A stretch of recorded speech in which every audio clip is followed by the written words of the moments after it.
This is not a forecast. Rather, it represents items of subjective experience along with elements of a favoured future, all topped off with a sprinkling of wild speculation. It will be wrong, but hopefully in some interesting ways.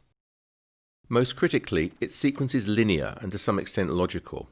But if there's one thing we've learnt recently, it is surely that events rarely unfold in such an accommodating manner. The Great Fear.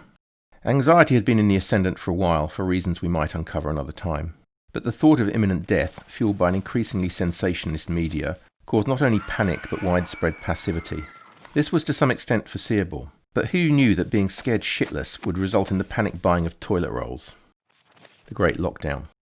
Fear creates obedience, and people decided it'd be much safer to hide away at home. But while working from home worked for some people, others had to juggle virtual meetings with virtual schooling, attend to the sick, or deliver essential items. The Great Alone. Real virtuality proved better than expected for some, especially introverts with backyards, but spare a thought for single parents without outdoor space, extroverts living alone, or anyone with vulnerable friends or elderly parents they could no longer touch.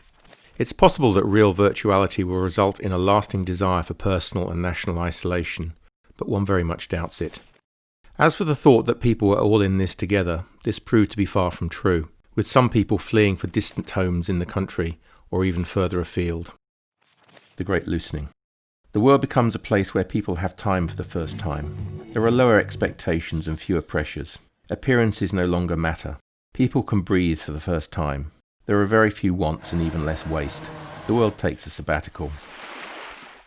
The Great Unravelling. The pace of life slows down. The spread of the virus also slows, but so too does the economy.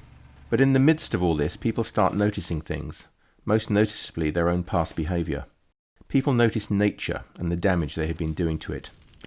The birds have always been singing, but people had previously been too busy to notice. The Great Simplification. Who knew that living with less could be so much more? People start to savour the flavour of their very last jar of jam. Scarcity creates value in every conceivable sense. The great clean-out begins. A mental fog starts to lift. People can clearly see what they need, which it turns out is very little. The world is on pause. The Great Accepting. To quote Love Island, it is what it is. Ancient Stoic philosophy seems strangely appropriate for this modern madness.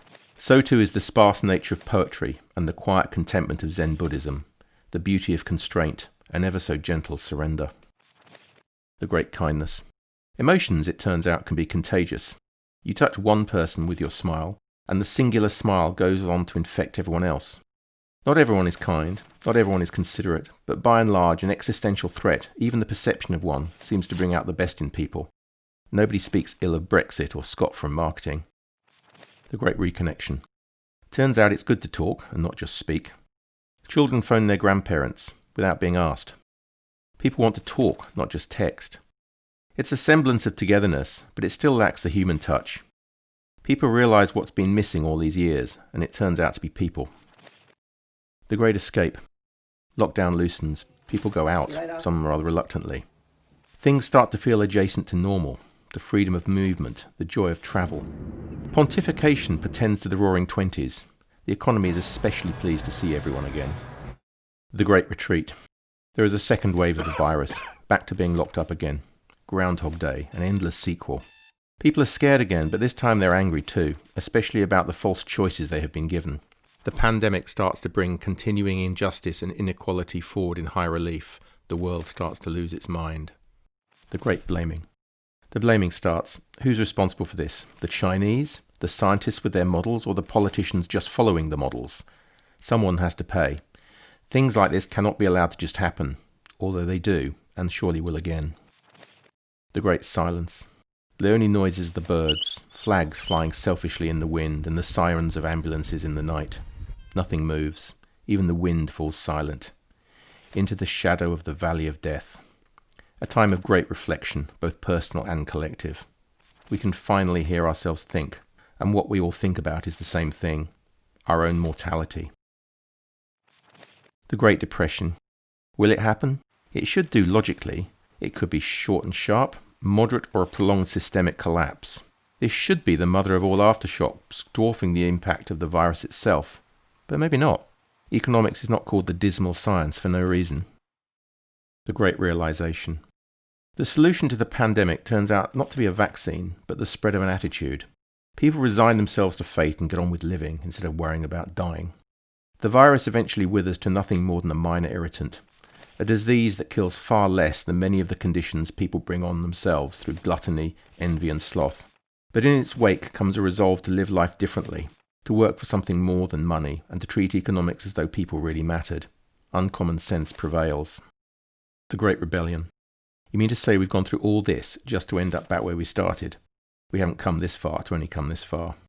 Our leaders promise a return to normal, but normal is no longer enough for people. The pandemic has amplified deep-felt feelings, and people are hungry for change. People all over the world glimpse another way to live, another path to follow, one that is slower, more meandering, and above all, kinder and fairer to all, regardless of age, race, colour or creed.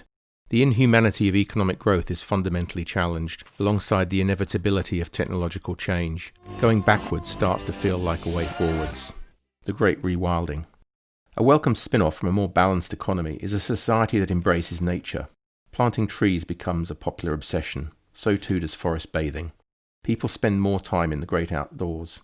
The seeds of change have been sown. The Great Regeneration. The financial aftermath of the pandemic is colossal, but money has always been an illusion. Rather than seeing the world as indebted, people view it as impossibly rich with new opportunities. The debt is forgiven. It's a do-over on a gigantic scale. The Great Rebirth. After a collective near-death experience, the whole world reinvents itself. It starts with a hug. The human touch is back. If you are wondering what happens next, you are not alone. Much depends on whether there is a second wave, if and when there's a vaccine, and the nature of the economic aftershock. The final chapter has yet to be written. And the moral of this particular tale? Perhaps it is that we can either choose to remember this time, building on the positive things that come out of it, or we can dwell on the negatives. The former is built on forgiveness, humility and hope. The latter is forged on distrust, recrimination and despair. Whatever happens, we would do well to remember that whatever happens always starts with whatever we, first individually and then collectively, decide to do next.